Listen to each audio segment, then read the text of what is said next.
প্রথমে আমি কড়াইয়ের ভেতরে কিছুটা সরিষার তেল দিয়ে তাতে দিয়ে দিচ্ছি পেঁয়াজ কুচি, দিয়ে দিচ্ছি রসুন একটু থেঁতানো, আর দিয়ে দিচ্ছি কাঁচামরিচ ফালি 4-5টি। এটাকে আমি এখন মিনিটখানেক ভেজে নেব, যেন গোল্ডেন ব্রাউন হওয়ার আগ মুহূর্ত পর্যন্ত ভেজে নিতে হবে।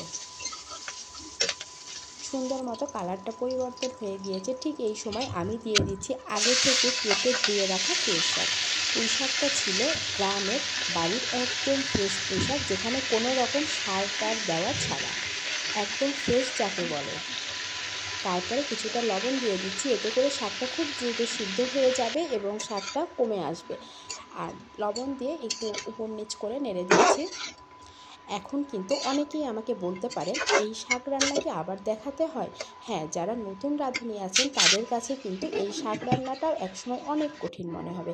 ঢাকনা দিয়ে অপেক্ষা করলাম শাকটা কমে আসা পর্যন্ত।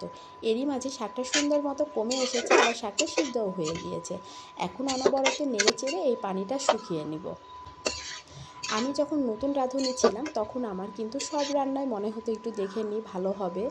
এই জন্যই আমি চেষ্টা করি প্রতিদিন যা রান্না করি তাই অল্প অল্প করে আপনাদের সাথে শেয়ার করতে।